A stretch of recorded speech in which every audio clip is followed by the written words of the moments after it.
নীলা আর নাইম আগে আগে হাঁটছে আর আমি পিছনে। এখনো আসমাকে দেখলাম না, তাই চারদিকে উকিঝুঁকি মারছি। দেখি আসমা এসেছে কিনা। ক্লাসে চলে আসলাম কিন্তু আসমা ক্লাসেও নেই। আমি গিয়ে বেঞ্চে বসলাম কিন্তু নাইম আমার সাথে না বসে নীলার সাথে বসেছে আর বলল আমার জন্য নাকি সারপ্রাইজ আছে। মন খারাপ করে বসে আছি, এখনো আসমা আসেনি। হঠাৎ আমার পাশে একজন বোরকা পরা মেয়ে এসে বসে পড়ল।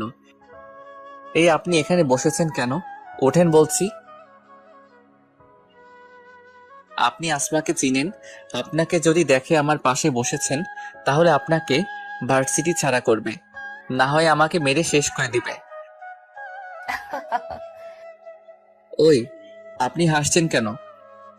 মেয়েটি হাসতে হাসতে মুখের থেকে বোরকার অংশটা মানে নেকাবটা সরালো। মুখ দেখে তো আমি হাঁ করে আছি। আসলে আসলে মেয়েটি অন্য কেউ না, মেয়েটি হলো আসমা। কি জনাব, এবার মুখটা বন্ধ করেন, মাঠে যাবে তো। রাতারাতি এত পরিবর্তন কিভাবে শুনি?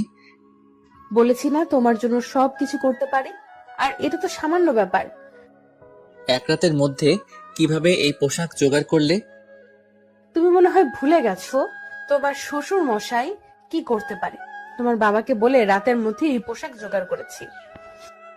ভালো, এখন কিন্তু তোমাকে আগের থেকেও সুন্দর লাগছে। ধন্যবাদ। এবার আমাকে ভালোবাসবে তো? দেখা যাবে। শোনো, এত ভাব নিবে না। ক্যাম্পাসে তো দেখলাম এদিক ওদিক তাকিয়ে আমাকে খুঁজছিলে, আর ক্লাসে এসে মন খারাপ করে বসেছিলে। যখন মনে করলে অচেনা কোনো মেয়ে তোমার পাশে বসেছে, তাকে উঠিয়ে দিতে চাইলে। আমি সব বুঝি, বুঝলে? হুম, বুঝো তোমার মাথা। ক্লাসে স্যার চলে আসলে আর কোনো কথা হয়নি, তবে আসমা আমার পাশেই বসেছিল। আসমার এমন পরিবর্তনে স্যারও অনেক খুশি হয়েছে। এক এক করে সবগুলো ক্লাস শেষ করলাম। আজ আসমা মনোযোগ দিয়ে ক্লাস করেছে। ক্লাস শেষ, তাই আমরা সবাই বেরিয়ে আসলাম। সত্যি বলতে আজ নতুন করে আসমার প্রেমে পড়ে গেলাম। আমার জন্য এত তাড়াতাড়ি এতটা পরিবর্তন হবে ভাবতে পারিনি। আমি এখন তোমাদের বাসায় যাব। এখন না, বিকালে এসো। এখন গিয়ে রেস্ট নাও। আচ্ছা, বিকেলে আসবো কিন্তু। আচ্ছা এসো। রাস্তায় এসে যখন আমি বাসার দিকে রওনা দিব, অমনি আসমা আস্তে করে একটা কাশি দেয়। আমি তার দিকে তাকালাম বোঝার জন্য কি হয়েছে। আসমাও আমার দিকে মন খারাপ করে দাঁড়িয়ে আছে, কিছু বলছে না। কিছু বলবে? মাথা নাড়িয়ে না বলল। তাহলে বাসায় যাও। কিন্তু আসমা যাচ্ছে না। এখন বুঝলাম ব্যাপার কি। আমি তো আজ আসমাকে রিক্সা করে দিতে ভুলেই গিয়েছি, তাই এভাবে দাঁড়িয়ে আছে। তাড়াতাড়ি রিক্সা ডাকলাম। এই রিক্সায় উঠো। উঠছি। বিকালে দেখা হবে। বাই। ভালোভাবে যেও। বাই। আসমার চেহারা দেখে মনে হচ্ছে অনেক খুশি হয়েছে যে আমি তার মনের কথা না বলাতেও বুঝতে পেরেছি এখানে আসমারও ভুল আছে। আমি আসমাকে পরিবর্তন হতে বলেছি তাই বলে কি আমার কাছে কোনো আবদার করবে না? তা তো হয় না।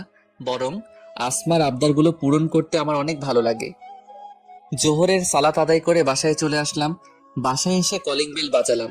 দরজা খোলার পর সামনে তাকিয়ে দেখি আজ আম্মু না, অন্য কেউ দাঁড়িয়ে আছে। আমার সামনে দাঁড়িয়ে আছে আমার মামাতো বোন নাবিলা। এবার অনার্স ফার্স্ট ইয়ারের স্টুডেন্ট। দেখতে সুন্দর হওয়ায় একটু বেশি স্টাইল করে। কেমন আছো ভাইয়া? আলহামদুলিল্লাহ ভালো, তুই কেমন আছিস? আমিও ভালো। তা কখন আসলি? এই তো কিছুক্ষণ আগে। আমি ফ্রেশ হয়ে এসে পরে কথা বলবো নে। গোসল করে বেরিয়ে দেখি নাবিলা আমার রুমে বসে আছে। কি করিস? আমি তোমাকে খাওয়ার জন্য ডাকছিল, তাই ডাকতে আসলাম। চল। খাওয়া দাওয়া করে রুমে আসলাম। আসতেই আসমা ফোন করলো। খাওয়া দাওয়া করছো? তুমি খেয়েছো? হুম। তাহলে এখন একটু ঘুমাও। ঘুমাবো, তবে আর একটু কথা বলে তারপর। আসমার সাথে আরো কিছুক্ষণ কথা বলে ঘুমিয়ে গেলাম। ঘুম থেকে উঠলাম বিকালে। আসরের সালাত আদায় করে বাসায় আসতেই নাবিলা আমার কাছে আসলো। চলো ভাইয়া, ছাদ থেকে ঘুরে আসি। হুম, আমারও ভালো লাগছে না, চলো। দুজনে মিলে ছাদে দাঁড়িয়ে কথা বলছি। তার বেশ কিছুক্ষণ পর আসমা আসলো ছাদে। কেমন আছো? আলহামদুলিল্লাহ ভালো, তুমি কেমন আছো? আলহামদুলিল্লাহ ভালো। এ কে? ও, তোমাদের পরিচয় করিয়ে দিচ্ছি। এই হলো নাবিলা, আমার মামাতো বোন। আমাদের এখানে ঘুরতে এসেছে। আর নাবিলা, এ হলো আমার বন্ধু আসমা। হ্যালো আপু, কেমন আছেন? আলহামদুলিল্লাহ ভালো। তুমি কেমন আছো? আমি তুই করে বলি তাই আসমা তুমি করে বলল, ছোট তো তাই। তিনজন মিলে অনেকক্ষণ আড্ডা দিলাম। সন্ধ্যা হলে ছাদ থেকে নেমে আসি। আসমা আম্মুর সাথে কিছুক্ষণ কথা বলল, তারপর বাসায় দিয়ে আসতে বলল। বের হওয়ার আগে দেখলাম আমার রুমে গেল এবং বোরকা পরে এলো। মনে হয় আমার রুমে বোরকা খুলে রেখেছিল। আসমাকে নিয়ে রাস্তায় আসলাম। একটা রিক্সা নিয়ে দুজনে উঠে বসলাম। আসমা আমার একটা হাত ধরে কাঁধে মাথা রাখলো। এই প্রথম আসমা আমার কাঁধে মাথা রাখলো, তাই বাধা দিতে গিয়েও পারলাম না। আমার কাছে অসম্ভব ভালো লাগা কাজ করছিল। কাল তো শুক্রবার, তাই আমাকে নিয়ে ঘুরতে যেতে হবে। আমি তোমাকে নিয়ে ঘুরতে যাব কেন? গুন্ডিগিরি ছেড়ে দিয়েছি বলে এই না যে আমার কথা শুনবা না। আমি কিছু শুনতে চাই না। আমরা কাল ঘুরতে যাব, ব্যাস। আচ্ছা, রাগ করতে হবে না, নিয়ে যাব। আরো কিছু কথা বলার পর আসমাদের বাড়িতে চলে আসলাম। আসমাকে নামিয়ে আমি বাসায় চলে আসলাম। যদিও আসমা জোর করেছিল ওদের বাসায় যেতে, কিন্তু আমি যাইনি। বিয়ের আগে বেশি শ্বশুর বাড়ি যাওয়া ঠিক না, কি বলেন? বাসায় এসে দেখে আব্বু চলে এসেছে। তাই আব্বু, আম্মু, নাবিলা আর আমি চারজন মিলে আড্ডা দিচ্ছি। আড্ডা শেষে খাওয়া দাওয়া করে আমার রুমে চলে আসলাম। আমি রুমে আসার পর নাবিলাও আমার রুমে আসলো। কি রে, এত রাতে আমার রুমে, কিছু বলবি? আমাকে কাল ঘুরতে নিয়ে যাবে। বাসা থেকে থেকে বোরিং লাগে, প্লিজ। আচ্ছা দেখি। দেখি না, নিয়ে যেতে হবে। আচ্ছা নিয়ে যাব, এখন গিয়ে তুই ঘুমা। নাবিলা চলে গেল। কিছুক্ষণ পর আসমা ফোন দিল। আসমাকে বলে দিলাম আমাদের সাথে নাবিলাও ঘুরতে যাবে। দেখতে দেখতে ঘুরতে যাওয়ার সময় হয়ে গেল। আসমা ফোন দিয়ে বলল আমাদের ভার্সিটির পাশের পার্কে চলে যেতে। আসমা নাকি সেখানে অপেক্ষা করবে। নাবিলাকে সাথে নিয়ে রিক্সা করে চলে আসলাম পার্কের সামনে। রিক্সা থেকে নেমে দেখি আসমা সামনেই দাঁড়িয়ে আছে। দেখে মনে হচ্ছে আমাকে আর নাবিলাকে এক রিক্সায় দেখে কিছুটা জ্বলতেছে। এটা মেয়েদের বিশেষ গুণ, তারা সবকিছু সহ্য করবে, কিন্তু ভালোবাসার মানুষকে অন্যের পাশে সহ্য করবে না। আসমাকে দেখে ভালো লাগলো। ঘুরতে এসেছে তবুও বোরকা পরে এসেছে। তিনজন মিলে পার্কের ভিতরে ঢুকলাম। পার্কটা অনেক সুন্দর। আমাদের মতো আরো অনেক মানুষ এসেছে। ভাইয়া আইসক্রিম নিয়ে আসো, আইসক্রিম খাবো।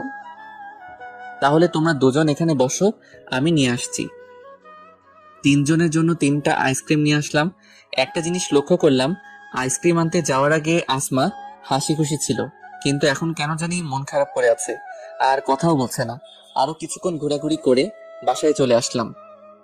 তবে আসমার মন খারাপ আমাকে ভাবাচ্ছে। রাতে খাওয়া দাওয়া করে রুমে এসে আসমাকে আমি নিজেই ফোন করলাম।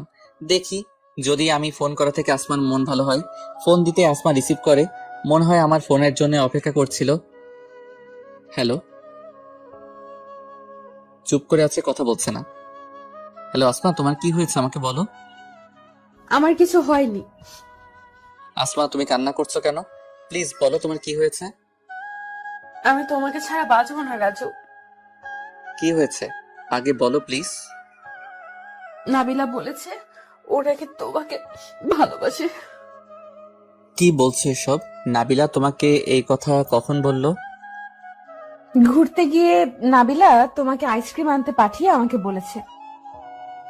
আসমা আর নাবিলার মধ্যে কথা। আপু, তুমি আমার একটা রিকোয়েস্ট রাখবে প্লিজ? বলো কি বলবে। তুমি তো রাজু ভাইয়ার অনেক ভালো বন্ধু মনে হয়। তুমি যদি কিছু বলো অবশ্যই মানবে, তাই না? তারপর বলো। আমি রাজু ভাইয়াকে ভালোবাসি। কি? অনেক আগে থেকেই ভালোবাসি, কিন্তু ভয়ে বলতে পারি না।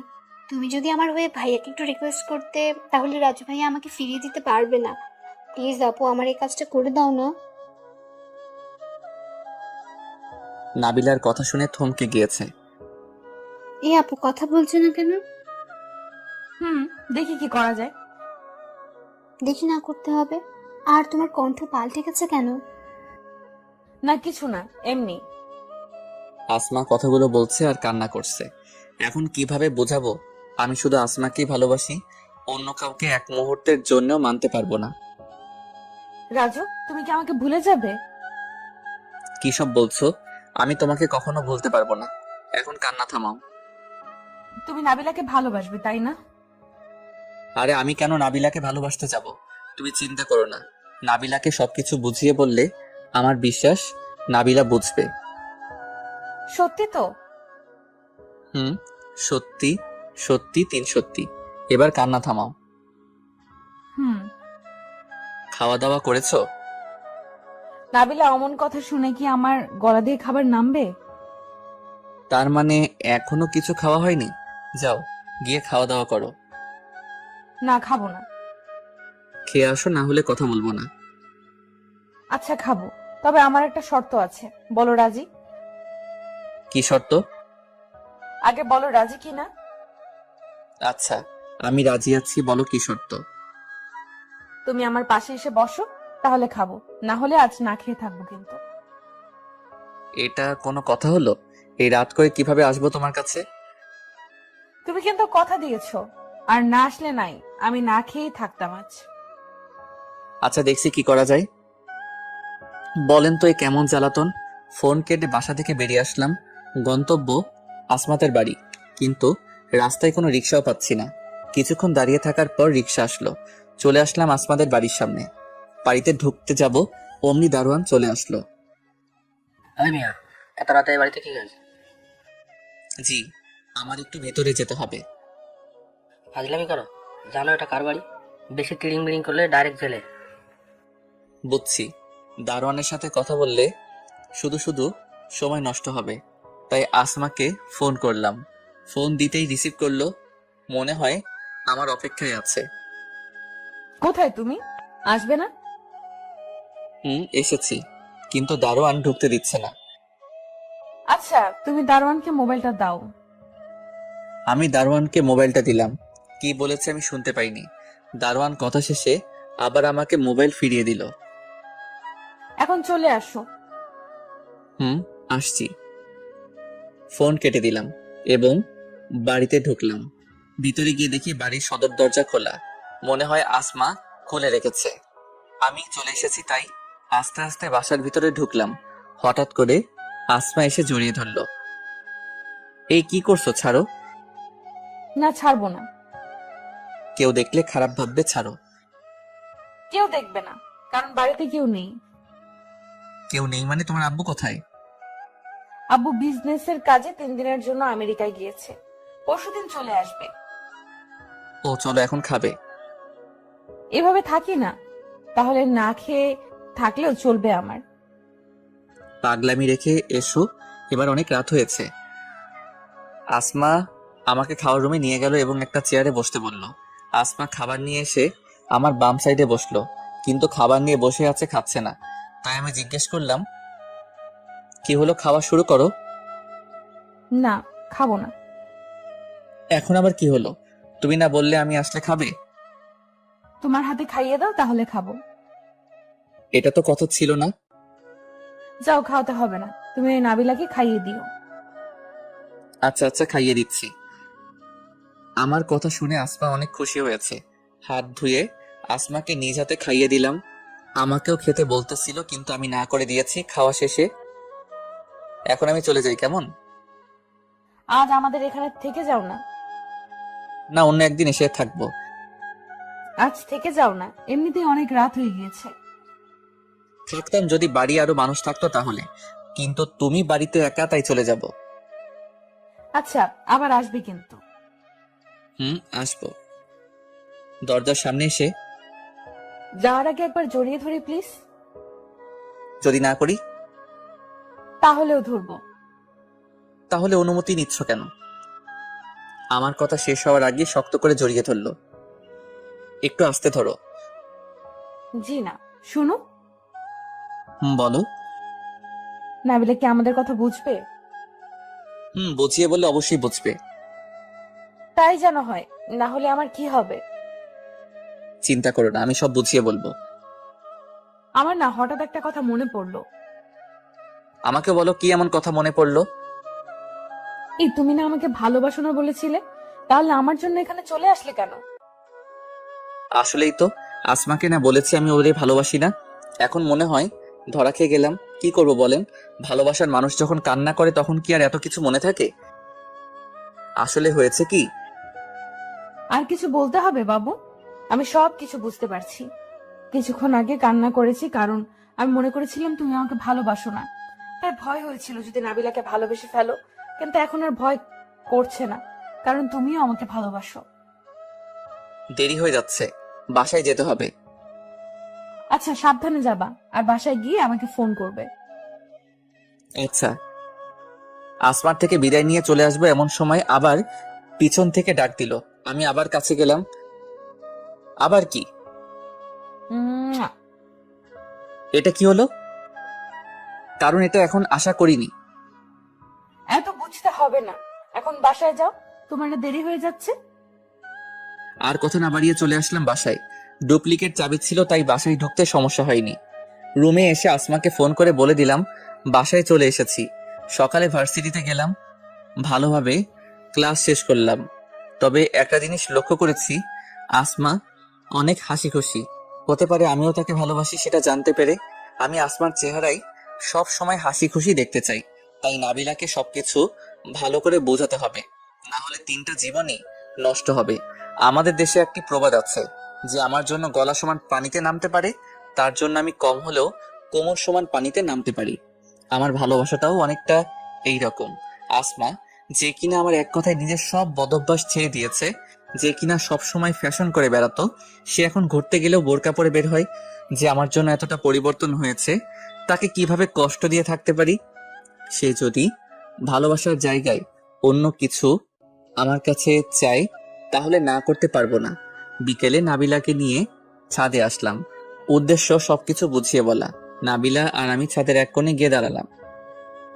নাবিলা, তোকে কিছু কথা বলবো, মনোযোগ দিয়ে শুনবি প্লিজ। বলো। আসমা গতকাল বলল তুই নাকি আমাকে ভালোবাসিস, হুম। কিন্তু আমি তোকে কোনোদিন ওইরকম চোখে দেখিনি। আমি সবসময় তোকে নিজের বোনের মতো দেখেছি, আর আমি চাই তুই সবসময় আমার বোন হয়ে থাক।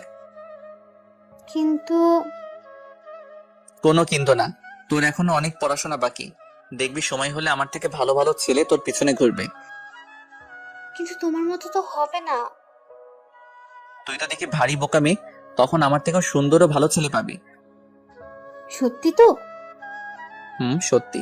এখন একটা হাসি দে তো, তোকে এভাবে গোমড়া মুখে ভালো দেখায় না। আর শোন, মাগরিবের সালাত পড়ে আসার সময় তোর জন্য ফুচকা নিয়ে আসবো, কেমন? আচ্ছা ভাইয়া। এখন তোকে আরো একটা কথা বলি। বলো ভাইয়া। আসমা আর আমি দুজন দুজনকে ভালোবাসি। কি? হুম। আমার কথায় কি ভাবি রাগ করেছে নাকি? না, তবে এখনই ভাবি ডাকতে হবে না, ওইসব বিয়ের পরে ডাকিস, কেমন?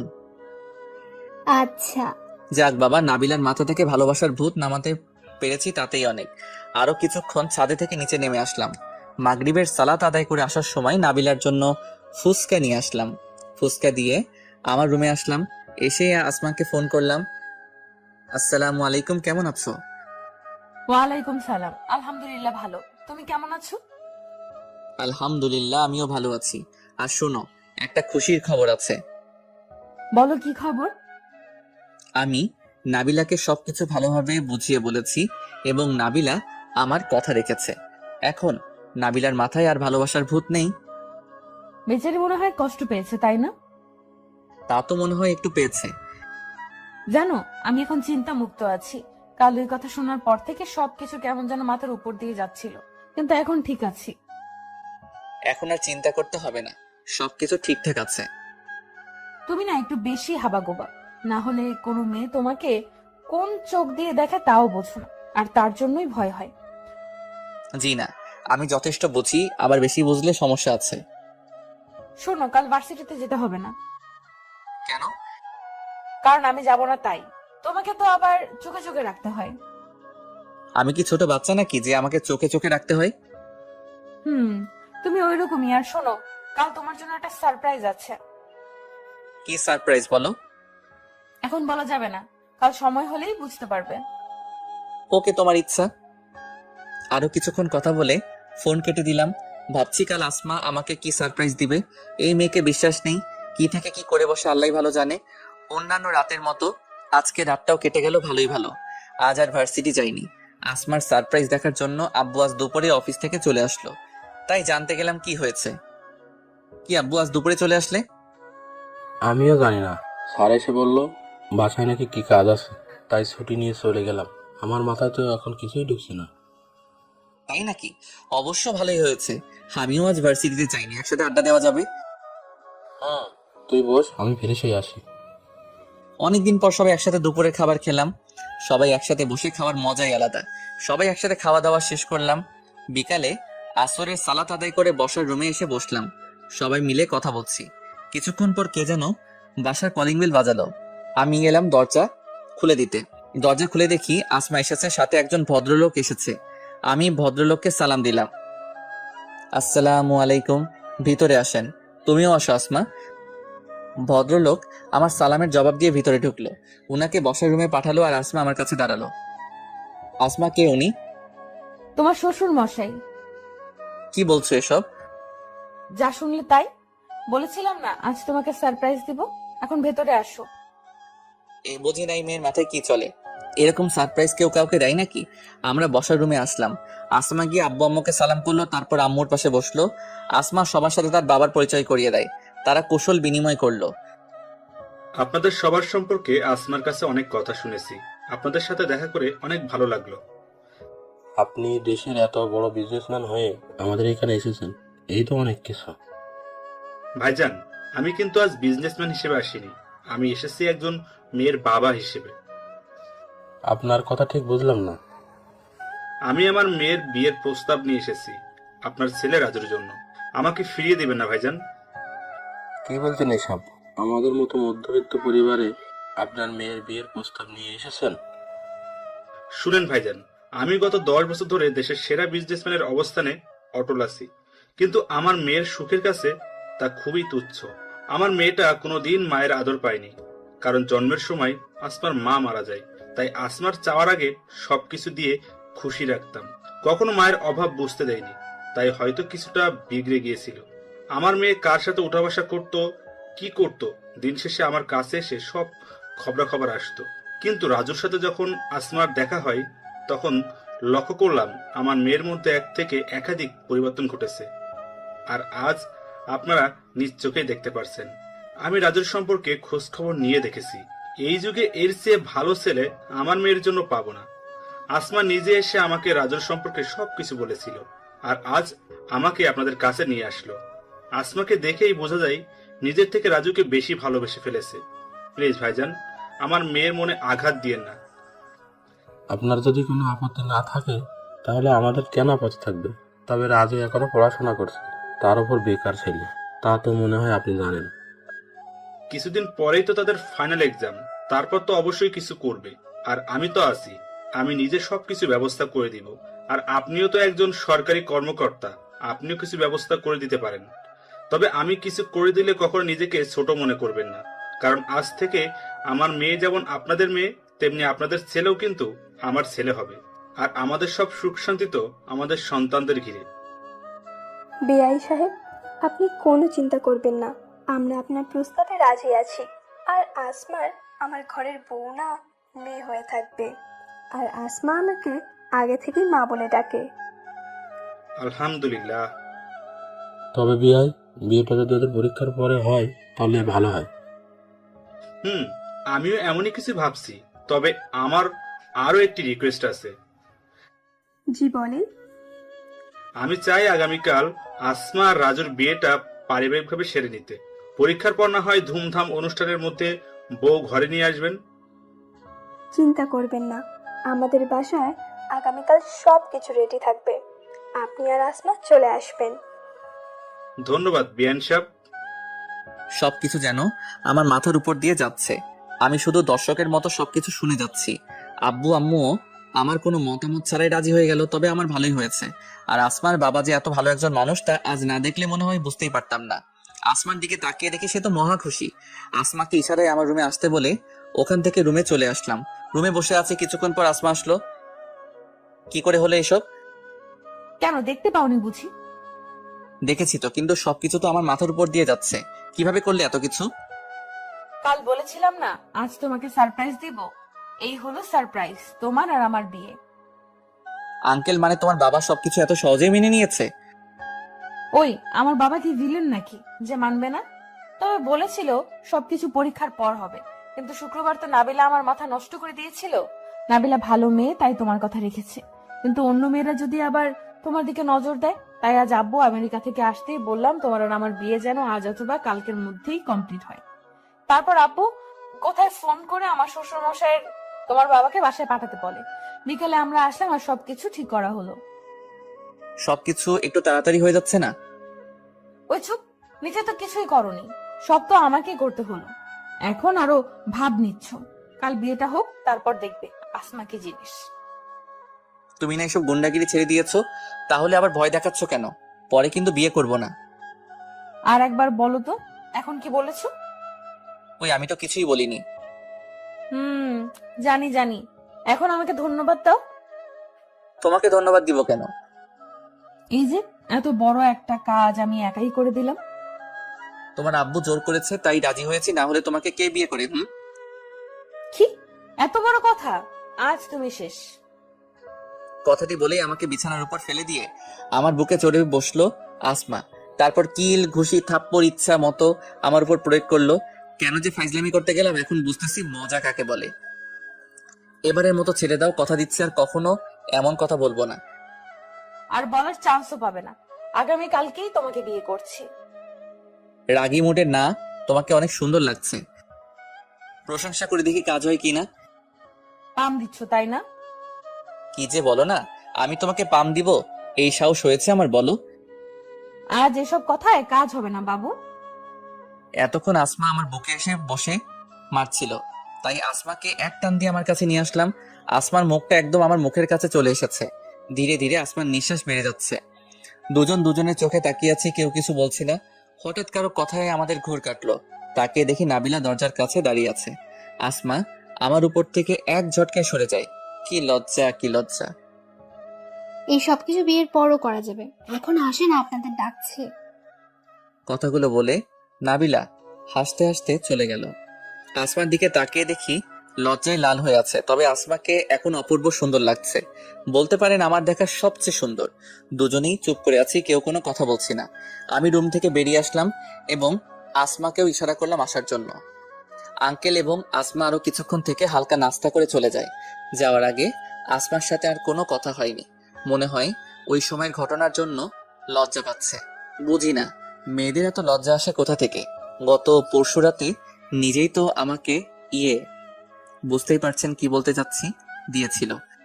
আর আজ লজ্জায় মুখ দিয়ে কথা বের হচ্ছে না। রাতে খাওয়া দাওয়া করে রুমে আসলাম। এসে আসমাকে একটা ফোন দিলাম। সাথে সাথে ফোন রিসিভ করে মনে হয় আমার জন্য অপেক্ষা করছিল। হ্যালো।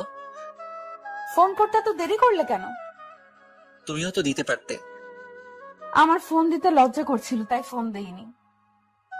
ভালো কথা মনে করালে। তোমাকে না লজ্জা মাখা মুখে অপূর্ব সুন্দর লাগছিল, মন চাচ্ছিল তোমার গাল দুটি টেনে দেই।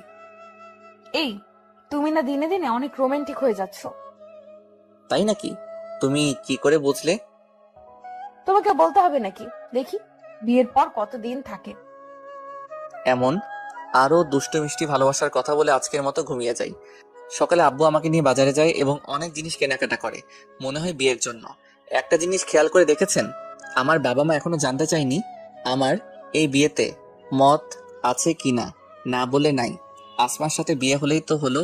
কি বলেন আপনারা? সন্ধ্যার দিকে আমাদের বাসা ভালোই জাঁকজমক হয়ে ওঠে। নাইম, নীলা, আমার মামা মানে নাবিলার বাবা এসেছে। আপনাদের দাওয়াত দিতে পারিনি তাই দুঃখিত। পরের বার বড় করে অনুষ্ঠান করার সময় অবশ্যই দাওয়াত দিব, কেমন? কিছুক্ষণ পর আঙ্কেল ও আসমা চলে আসে। সবার উপস্থিতিতে ইসলামী নিয়ম অনুযায়ী আমারও আসমার বিয়ে সম্পন্ন হয়। সবাই আমাদের নতুন জীবনের জন্য দোয়া করবেন। সবাই মিলে একসাথে খাওয়া দাওয়া করলাম। নাইম ও নীলা চলে গেল। কথা অনুযায়ী আসমা এবং আঙ্কেল, সরি, এখন আর আঙ্কেল বলা যাবে না, শ্বশুর বলতে হবে। তো আসমা ও আমার শ্বশুর মশাইয়ের চলে যাওয়ার সময় হয়ে গেল। আমার কি কপাল দেখেছেন? বিয়ে করেও নাকি একা থাকতে হবে, কারণ বড় করে অনুষ্ঠান করে বউ ঘরে আনবে। তাহলে এখন বিয়ে করার কি দরকার ছিল? পরেই করতো। আসমার মাথায় যে কি চলে আল্লাহই ভালো জানে। আসমা আম্মুকে দিয়ে অন্য একটা রুমে গেল। কিছু সময় পর দুজনেরই আবার চলে আসলো। বেআই সাহেব, আমার একটা কথা বলার ছিল। জি বেআইন সাহেব, বলেন কি কথা? আপনি যদি কিছু মনে না করেন, আমি চাই বিয়ের প্রথম 1 সপ্তাহ আসমা আমাদের এখানেই থাকুক। পরে না হয় আবার আপনার ওখানে চলে যাবে। তবে আগামীকাল অবশ্যই রাজু আর আসমাকে আপনাদের বাড়িতে পাঠাবো। কি যে বলেন না বেআইন সাহেব, আসমা এখন আপনার বাড়ির বউ।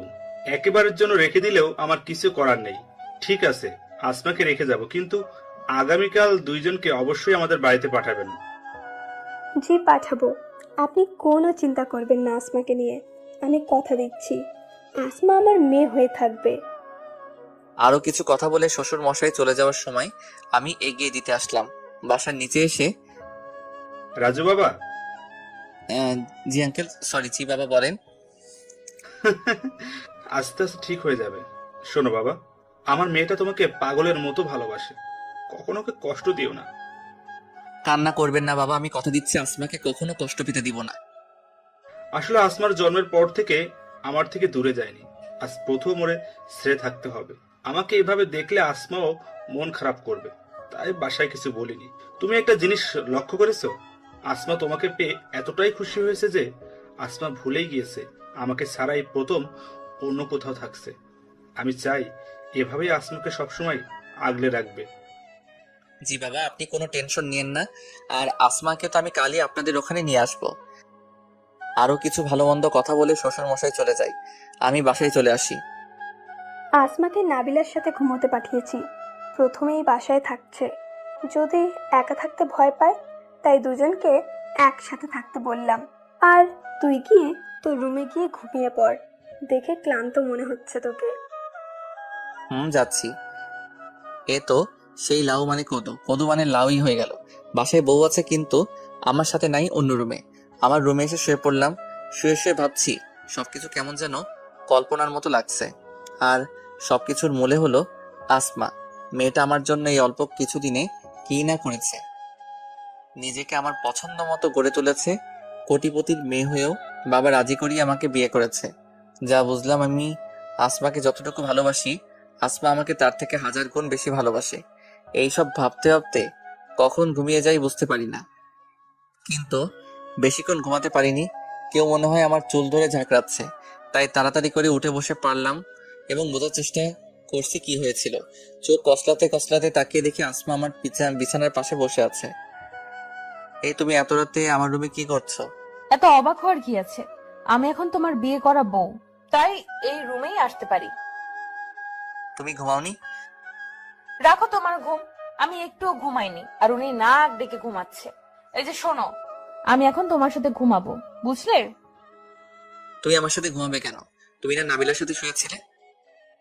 ওখানে ঘুম আসছিল না, তাই এখানে চলে আসলাম। ও আচ্ছা, বিয়ের প্রথম রাত না স্বামী স্ত্রীর জন্য বাসর রাত হয়? তাহলে আমাদের সময় হলো না কেন? তোমাকে যেদিন ঝাঁকজমক অনুষ্ঠান করে বাড়িতে আনা হবে সেদিন আমাদের বাসরাত হবে, তাই আজ কিছু হয়নি। আমাদের তো বিয়ে হয়ে গিয়েছে, তাই চলো আমরা আজই বাসর করে ফেলি। কি বলছো এসব? না না, তেমন কিছু এখন হচ্ছে না। আজ আসমার লজ্জা গেল কই বুঝলাম না। আচ্ছা যাও, কিছু হবে না। কিন্তু এখন আমি তোমার সাথে ঘুমাবো। কেন, নাবিলার সাথে ঘুমাও। ওই, বেশি কথা বলবে না, তাহলে মায়ের কাছে গিয়ে বিচার দেব। কি বিচার দিবে? বলবো আমি ঘুমাচ্ছিলাম, তার মধ্যে তুমি মধ্যরাতে ফোন করে তোমার রুমে ডেকেছো। কি? আমার কথা না শুনলে এমনই হবে। চলো এখন একসাথে ঘুমাবো, আর আমার খুব ঘুম পাচ্ছে। আমি আর কথা বাড়ালাম না। এই মেয়েকে বিশ্বাস নেই, পরে আবার সত্যি সত্যি আম্মুর কাছে চলে যাবে বিচার দিতে, আর আমার ইজ্জতের ফালুদা বানিয়ে ছাড়বে। আমি শুয়ে পড়লে আসমা আমার বুকে মাথা রেখে আমার পাশে শুয়ে পড়ে। শুধু বুকে মাথা রাখেনি, সাথে 2 হাত দিয়ে জড়িয়ে ধরেছে। আমার মধ্যেও একটা ভালো লাগা কাজ করছে ভালোবাসার মানুষকে এত কাছ থেকে দেখতে পেয়ে। তাই আস্তে আস্তে আসমার মাথায় হাত বুলিয়ে দিচ্ছি। শোনো, বলো। আমাকে সব সময় এভাবে ভালোবাসবে তো? বাসবো। জানো, আমার না বাবার কথা খুব মনে পড়ছে।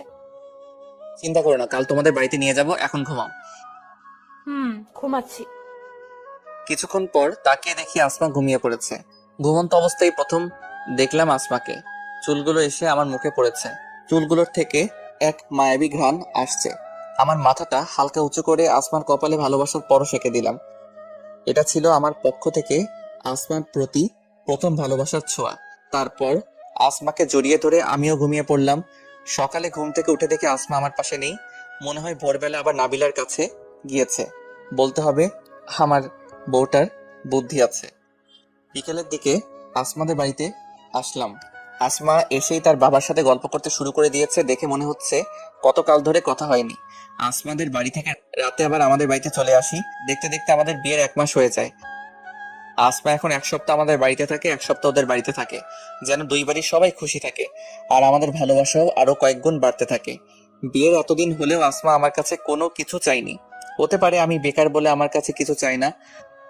অবশ্য এই নিয়ে আসমা আমাকে কিছু বলেনি, তাই ভাবলাম 1-2টা টিউশনি করালে কেমন হয়। ভার্সিটি থেকে এসে তো অনেকটা সময় ফ্রি থাকি, এ থেকে আমার হাত খরচও হয়ে গেল, সাথে আসমাকে কিছু কিনে দেওয়া যাবে। কারণ বউয়ের জিনিসের জন্য তো আর বাবার কাছে টাকা চাইতে পারি না। 2 দিন হলো আমি টিউশনি করছি, তার মধ্যে আসমা কিভাবে যেন জেনে যায় আমি টিউশনি করাচ্ছি। ভার্সিটি থেকে আসার পর থেকে আমার সাথে কোনো কথা বলছে না। দুপুরে খাওয়া দাওয়া করে রুমে আসলাম, কিছুক্ষণ পর আসমাও রুমে আসলো। তুমি নাকি টিউশনি করাচ্ছ? কই না তো, তোমাকে কে বলেছে এই কথা? মিথ্যা কথা বলবে না আমার কাছে, সত্যি করে বলো, হ্যাঁ অথবা না। হ্যাঁ। কেন করছো এসব কিছু? আগে আমি একা ছিলাম, কিন্তু এখন আমার বউ আছে। এত বড় হয়ে বাবার কাছ থেকে তো সবসময় টাকা চাইতে লজ্জা করে। আর তোমাকেও বিয়ের পর থেকে কিছু একটা এনে দিতে পারিনি। আমি আজ বেকার বলে তুমিও মনে হয় কিছু চাও না, তাই ভাবলাম 1-2টা টিউশনি করালে অন্তত তোমার আর আমার হাত খরচ তো চলবে। আমার কিছুর প্রয়োজন হয় না, তাই তোমার কাছে কিছু চাই না। আর তুমি যখন গতকাল টিউশনিতে ছিলে তখন মা আমাকে শপিং এ নিয়ে গেছিল। মা সবার জন্য শপিং করেছে, যেখানে আমার বাবা, শ্বশুর, শাশুড়ি আমাকে এত কিছু দিচ্ছে, তাহলে নতুন করে তোমার কাছে চাওয়ার কি আছে? আমার মনে হয় তুমি আমাকে মন থেকে ভালোবাসো না। তা না হলে তুমি আমার ফিলিংস গুলো বোঝার চেষ্টা করো না কেন? আমি তোমার কাছ থেকে কিচ্ছু চাই না, শুধু তোমার ভালোবাসা চাই। এই কান্না করছো কেন? আমি তো তোমার কথা ভেবেই এই সব কিছু করতে চেয়েছিলাম। কিন্তু আমার তো কিছু চাই না। আচ্ছা, তোমার কথাই থাকবে, আমি টিউশনি ছেড়ে দিব। তোমার যা ইচ্ছা করো। আমি এখন রেগে আছি, তাই বেশি কথা বলতে চাই না। আমি এখন আমাদের বাড়িতে চলে যাচ্ছি। আমাকে যেন ফোন দিবে না বলে দিলাম। কি বলছো এসব? এই ছোট ব্যাপারটাকে তুমি বড় করে কেন দেখছো? এই বিষয়ে আর কোনো কথা বলতে চাই না। শতবার না করার পরেও আম্মুর কাছে কি যেন বলে চলে গেল। মনে হয় বলেছে বাবার কথা মনে পড়ছে, তাই যাচ্ছে। আচ্ছা, আপনারাই বলেন, আমি তো ওর জন্য এইসব কিছু করছিলাম। আমারও ইচ্ছা করে আমার বউয়ের ছোট ছোট আবদারগুলো পূরণ করতে, কিন্তু সে তো আমার কাছে কিছু চাই না। ছোট একটা বিষয় নিয়ে ঝগড়া করে চলে গেল। আমিও রাগ করে আর ফোন দিলাম না।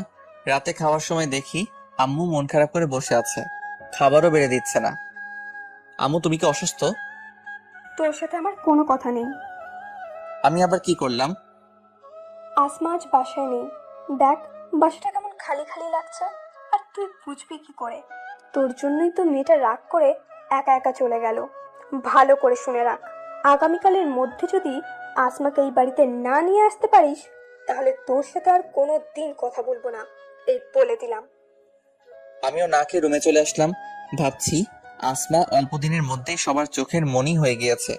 শুরুতে আমার একটু রাগ হয়েছিল, কিন্তু এখন পাগলিটাকে খুব মিস করছি। তাই ফোন দিলাম, কিন্তু মোবাইলটা বন্ধ বলছে। এইভাবে আরো 15-20 মিনিট টানা ফোন দিলাম, কিন্তু ফলাফল বারবার বন্ধ আসছে। কি করব বলেন? বউ রাগ করেছে, রাগ তো ভাঙাতে হবে। তার উপর আম্মুর এত বড় ধুমকি ধামকি। তাই আর কিছু না ভেবে বাসা থেকে বেরিয়ে আসলাম।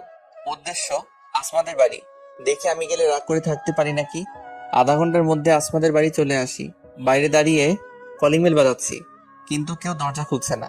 বেশ কিছুক্ষণ পর কাজের লোক এসে দরজা খুলে দিল। আমি সোজা আসমার রুমের দিকে চলে যাই। গিয়ে দেখি আসমার রুমের দরজা আগে থেকে খুলে আছে, কিন্তু রুমের লাইট বন্ধ, যার জন্য ভেতরে অন্ধকার হয়ে আছে। আমি আস্তে আস্তে রুমে ঢুকে পড়ি। রুম থেকে কান্নার আওয়াজ শুনতে পেলাম। হা হা হা, আমার বউটা মনে হয় আমাকে মিস করে কান্না করছে। তাই আর দেরি না করে আসমাকে পিছন থেকে শক্ত করে জড়িয়ে ধরলাম। প্রথমে একটু ভয় পেলেও পরে বুঝতে পারি আমিই ধরেছি। বেশ কিছুক্ষণ হলো জড়িয়ে ধরে আছি। এখন আর কান্না করছে না, তবে ফুপিয়ে ফুপিয়ে নাক টানছে। নীরবতা ভেঙে আমি মুখ খুললাম। আসমা, এই যে কানে ধরেছে, আর এমন ভুল হবে না। এই, তুমি আমার কান ধরেছো কেন? ও সরি, ভুলে তোমার কান ধরে ফেলেছি। এই দেখো, এখন আমার কান ধরেছি। আমি বলেছি তোমাকে কান ধরতে? এই আমার দিকে তাকাও না একটু। আসমাকে আমার দিকে ফিরালাম। বেচারি অযথা কান্নাকাটি করে চোখ মুখ ফুলিয়ে ফেলেছে। কান্নাকাটি করে চেহারার কি হাল করেছো দেখেছো একবার? রাগ করে চলে এসেছি তাই বলে কি আমাকে একটা ফোনও দিবে না? তুমি আমার খবর নাওনি তাই কান্না করছি। সব তোমার দোষ। আমি ফোন দিয়েছিলাম তো, তোমার মোবাইল বন্ধ ছিল। কখন দিয়েছিলে? এখানে আসার আগে। ভালো, খুব ভালো। আমি এসেছি কোন দুপুরে আর তুমি রাত 11টায় ফোন দিয়েছিলে। ভালো তো, আমি নিজেই ফোন বন্ধ করে রেখেছিলাম, তুমি ফোন দাওনি তাই। এই যে আমি তো এখন চলে এসেছি, এখানে একটু হাসো। তোমাকে এইভাবে একদমই ভালো লাগছে না। আমি হাসতে পারবো না। তোমাকে দেখে মনে হচ্ছে তুমি এখানে এখনো খাওয়া দাওয়া করোনি। নিচে চলো, খাওয়া দাওয়া করবে। না, আমি খাবো না। আমিও কিছু খাইনি, তোমার সাথে খাবো বলে। আমার কিন্তু অনেক ক্ষুধা লেগেছে।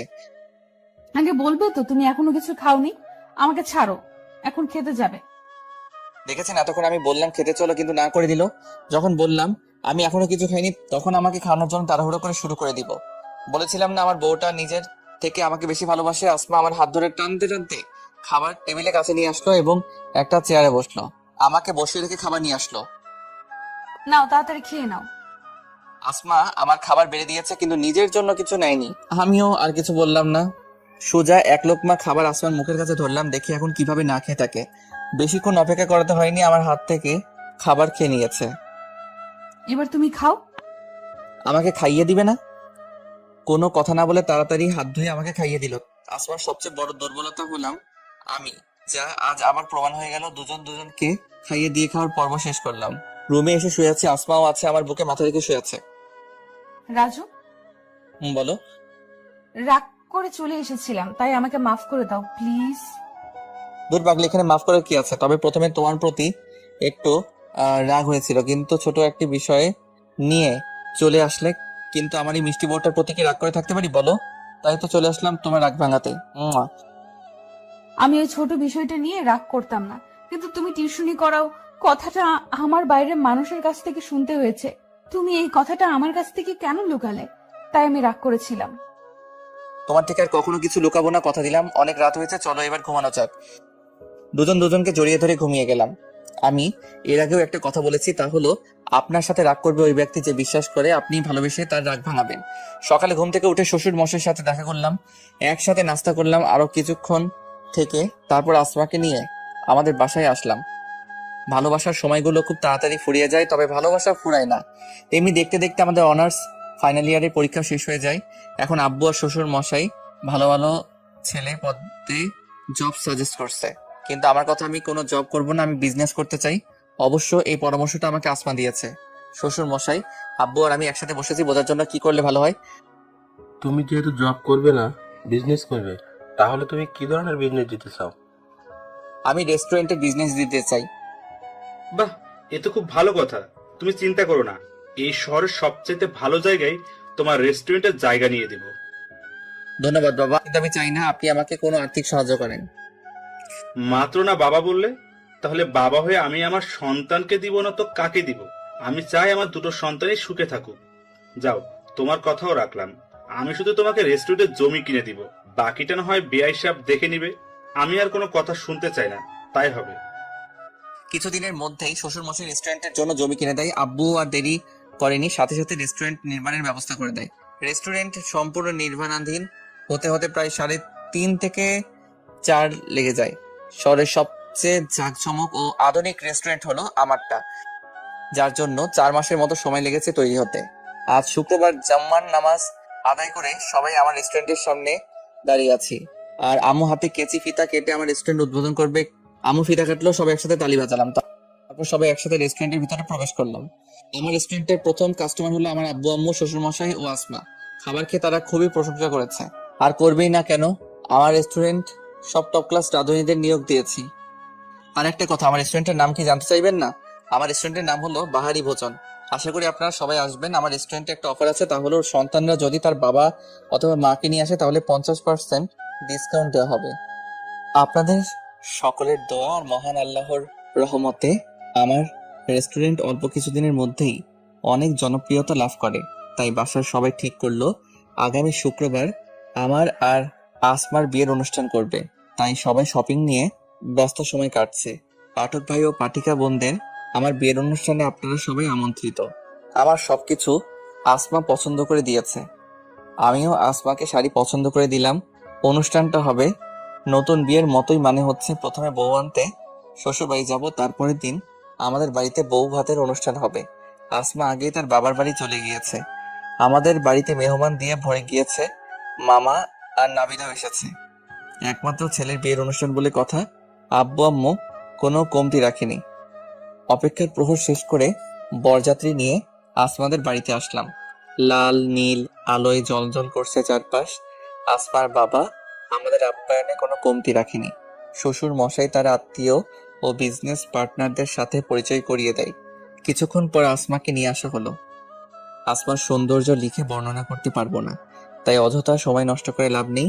আসমা আর আমার সুন্দর মুহূর্তগুলো ক্যামেরা বন্দি করতে ব্যস্ত হয়ে পড়েছে সকলেই।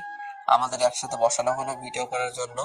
আসমা অনেক হাসি খুশি ভাবে সময়টাকে উপভোগ করছে, তাই ভাবলাম একটু রাগিয়ে দেখি কেমন লাগে। দেখো ওই মেয়েটাকে কত সুন্দর লাগছে। তোমার চোখ তুলে ফেলবো। আরে রাগ করো কেন, আমি তো মজা করছিলাম। করো, মজা করো। সময় আমারও আসবে, তখন কোথায় পালাবে দেখে নিব। তুমি কি আমাকে ভয় দেখাচ্ছ নাকি? মনে করো তাই। কথায় আছে না, একটি দুর্ঘটনা সারা জীবনের কান্না। আমার সাথে মনে হয় এমনই কিছু হবে, না হলে কেন গেলাম এমন মজা করতে। অনুষ্ঠান শেষে আসমাকে নিয়ে আমাদের বাড়িতে আসলাম। তবে আসার আগে আসমা অনেক কান্না করেছিল, মনে হয় বাবাকে ছেড়ে আসছে। তাই আমাদের বাড়িতে আসমাকে আনার পর সবাই তাকে নিয়ে ব্যস্ত হয়ে পড়ে। এমন ভাব করছে যেন নতুন বউ এসেছে। বিয়ে তো করেছি 7-8 মাস আগে, তার মধ্যে কিছুদিন তো আমাদের সাথেও ছিল। যাই হোক, আম্মু আসমাকে বরণ করে ঘরে ঢুকলো, আর আমাকে মনে হয় সবাই ভুলেই গিয়েছে। মনে হচ্ছে আমাকে দেখেও দেখছে না। রাত 12টা বাজে। নাইম আর আমি ছাদে বসে আড্ডা দিচ্ছি। এমন সময় ছাদে নীলার অবতরণ। আমার বেষ্টুটা বাসর ঘরে বসে থাকতে থাকতে মনে হয় ঘুমিয়ে গিয়েছে, আর তুমি এখনো সাথে বসে আছো। আমি তো যেতে চাচ্ছি, কিন্তু তোমার জামাই তো আমাকে যেতে দিচ্ছে না। আর একটা কথা, গত 1 মাস আগে নাইম ও নীলার পারিবারিকভাবে বিয়ে হয়েছে। সবাই তাদের নতুন জীবনের জন্য দোয়া করবেন। ওই, তুই আমাকে দোষারোপ করছিস কেন? দেখেছো, এখন আবার আমাকে ঝাড়ি দিচ্ছে। আচ্ছা তুমি যাও, একে আমি দেখে নিচ্ছি। নাইমকে একটা চোখ টিপ মেরে নিচে চলে আসলাম। বাসর ঘরের সামনে দাঁড়িয়ে আছি। ভিতরে যেতে কেমন যেন নার্ভাস ফিল হচ্ছে। এমন কেন হচ্ছে বুঝতে পারছি না। এর আগেও তো আমি আর আসমা একসাথে থেকেছি, কিন্তু আজ এমন হচ্ছে কেন? মনের মধ্যে এক অজানা অনুভূতি নিয়ে রুমে প্রবেশ করলাম। আমার অস্তিত্ব টের পেয়ে কিছুটা নড়ে চড়ে বসলো আসমা। রুম থেকে সুন্দর ঘ্রাণ আসছে।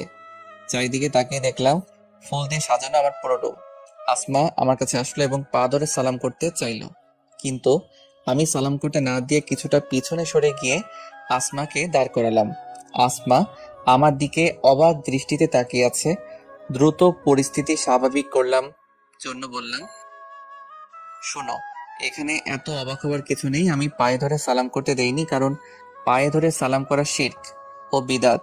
আমরা সবাই জানি মহান আল্লাহ সব গুনাহ মাফ করলেও শিরকের গুনাহ মাফ করে না। তাই তোমাকে বাধা দিলাম। আর আমি তোমাকে শুধু ইহকালে পেতে চাই না, পরকালেও তোমাকে আমার সঙ্গী হিসেবে চাই। তাই আমাদের সব ধরনের পাপাচার থেকে নিজেকে বাঁচিয়ে রাখতে হবে। তোমার অজু আছে? অজু করে এসেই বসেছি। ওকে, আমি অজু করে আসছি, দুজন একসাথে সালাত আদায় করব। আসমাকে বলে চলে গেলাম অজু করতে। পায়ে ধরে সালাম করা শিরক এবং বিদাত। ইসলামে এরূপ কোনো সালাম নেই। সালাম হলো মুখে বলা আসসালামু আলাইকুম। আর তাছাড়া শিরক এই কারণে যে অন্যের নিকট পায়ে ধরে সালাম করতে গেলে মাথা ঝুঁকাতে হয়। আর বিদাত এই কারণে যে এরূপ সালামের কোনো অস্তিত্ব ইসলামে নেই। সালাত আদায় শেষে আসমা আবার বিছানায় গিয়ে ঘোমটা দিয়ে বসে পড়লো। আমিও গিয়ে আসমার কাছে বসলাম। নীরবতা ভেঙে আসমার ঘোমটাটা সরালাম। জানো, তোমাকে আজ অপূর্ব সুন্দর লাগছে। থাক, আর পাম দিতে হবে না। কি বলছো এসব? সত্যি তোমাকে আজ অপূর্ব সুন্দর লাগছে। জানি জানি। এই নাও, এগুলো তোমার। আমি এত টাকা দিয়ে কি করব? এগুলো তোমার মোহরানার টাকা। এই টাকার উপর তোমার হক আছে, তাই তোমাকে টাকাগুলো নিতে হবে। কিন্তু এখানে সব টাকা দেওয়া হয়নি, কিছু টাকা কম আছে। আমার কাছে এখন এর থেকে বেশি নেই। বুঝতেই পারছো, রেস্টুরেন্ট দিতে অনেক টাকা খরচ হয়েছে, তাই তবে বাকি টাকাগুলো আমি দ্রুত দিয়ে দিব। তোমার যখন ইচ্ছা হয় দিও। ধন্যবাদ। এই চলো, এখন ছাদে যাব। এত রাতে ছাদে যাবে কেন? আমার একটা ইচ্ছা ছিল, বাসর রাতে আমার বরের সাথে একসাথে বসে চাঁদ দেখবো। ওকে, চলো তোমার ইচ্ছেটা পূরণ করে আনি। যাবো তো, কিন্তু আমাকে কোলে করে নিয়ে যেতে হবে। তাহলে আমি পারবো না। তুমি আমার ইচ্ছেটা পূরণ করবে না? থাক, আর ইমোশনাল ব্ল্যাকমেল করতে হবে না, নিয়ে যাব চলো। আসমাকে কোলে করে এক এক করে সিঁড়ি বেয়ে উপরে উঠছি, আর আসমা আমার গলা জড়িয়ে ধরে আমার নাকে তার নাক ঘষছে। ব্যাপারটা বিরক্তিকর হলেও বেশ রোমান্টিক। এমন করছো কেন? পড়ে যাবে তো নাকি? তুমি এত কিছু না ভেবে চলো তো। আসমাকে নিয়ে ছাদে আসলাম এবং দোলনায় বসলাম। আসমার পাশে আমিও বসলাম এবং আসমার কলে আমার মাথা রাখলাম। আসমা আমার মাথায় বিলি কেটে দিচ্ছে, চাঁদের আলো এসে পড়ছে আসমার মুখে। আহ, কর্তইনের রূপবতী দেখাচ্ছে আমার বউটাকে। অপলক দৃষ্টিতে তার দিকে তাকিয়ে আছি। আসমার কথায় আমার ঘোর কাটলো। দেখো, আজকের চাঁদটা অনেক সুন্দর দেখাচ্ছে, তাই না? সুন্দর, তবে তোমার থেকে বেশি না। হাসছো কেন? আমি তো সত্য কথাই বললাম। কিছুক্ষণ নীরব থেকে আসমা বলল, তুমি কি চাও, আমাদের প্রথম ছেলে হোক নাকি মেয়ে হোক? হঠাৎ এই কথা কেন? কেন, আমাদের বুঝি বেবি হবে না? এখন বলো তোমার কি পছন্দ? সৃষ্টিকর্তা যা দিবে তাতেই আমি খুশি, তবে তোমার মতো দুষ্ট মিষ্টি মেয়ে হলে বেশি খুশি হব। জি না, তোমার মতো একটা লাজুক ছেলে চাই। তবে এগুলো সৃষ্টিকর্তার কাছে ছেড়ে দিলাম। অনেকক্ষণ তো হলো, চলো এবার নিচে নেমে যাই। চলো, এবারও কিন্তু আমাকে কোলে করে নিতে হবে। আজ আর মনে হয় বাঁচবো না এই আলুর বস্তা ওঠাতে ওঠাতে। এই, তুমি কি যেন বললে আমাকে? কখন কি বললাম? চলো তো এবার। আগে বলো কি বলেছিলে, না হলে যাব না। কে শুনে কার কথা? এক ঝটকায় আসমা কোলেকে নিয়ে নিলাম। কোলে নেওয়ার পর আসমাও আমার গলা জড়িয়ে ধরলো, তবে মুখ আমার দিকে ফিরাইনি। আসমাকে বসিয়ে রেখে এসে দরজা লাগিয়ে আবার আসমার কাছে গেলাম। ও ভালো কথা, আপনারা আমার বাসর ঘরে কি করেন? স্বামী স্ত্রীর মাঝে প্রাইভেট বলেও তো কিছু কথা আছে নাকি? আমাদের কাজ আমাদের করতে দেন, আর আপনারা এখন যেতে পারেন। Tata, bye bye. 5 বছর পর আসমা, আমি, নাইম ও নীলা একসাথে বসে আড্ডা দিচ্ছি। আজ নাইম দম্পতি আমাদের বাসায় ঘুরতে এসেছে। আমাদের কথার মাঝে হঠাৎ দৌড়াতে দৌড়াতে তানভীর আসলো। ও আপনাদের বলা হয়নি, আসমা আর আমার ঘর আলোকিত করে আমাদের মেয়ে আড়াইতা জন্ম নিয়েছে। আসমার সাথে মিল রেখে আড়াইতা নাম রেখেছে আমার আম্মু। আড়াইতার দুষ্টুমি দিয়ে সারা বাড়ি মুখরিত হয়ে থাকে। বলতে গেলে অনেকটাই আসমা যেমন প্রথম প্রথম ছিল, মানে গুন্ডি টাইপের হয়েছে। আঙ্কেল আঙ্কেল দেখো না, আর একটা আমাকে মেরেছে। আড়াইতা মামনি, তুমি তানভীরকে মেরেছো কেন? বাবাই, আমি ওরে মারিনি। আঙ্কেল, আর একটা মিথ্যা কথা বলছে। মামনি, সত্যি কথা বলো। বাবা, আমি তো শুধু ওরে বলেছি আমার সাথে সাথে থাকার জন্য, কিন্তু তানভীর তো আমার কথা শুনেই না, শুধু বলে আম্মুর কাছে যাব, আম্মুর কাছে যাব। তাই একটু মেরেছি বলে ভালো করছি না। আড়াইতার কথা শুনে সবাই একসাথে হাসাহাসি শুরু করলো। মামুনি, তুমি অনেক পেকে গেলে, তাই না? আমার কাছে আসো। কি বুঝলেন আমার মেয়ের কথা শুনে? প্রথমে মা গুন্ডিগিরি করেছে, এখন মেয়ে গুন্ডিগিরি করছে। এত জ্বালা রাখবো কোথায় বলেন?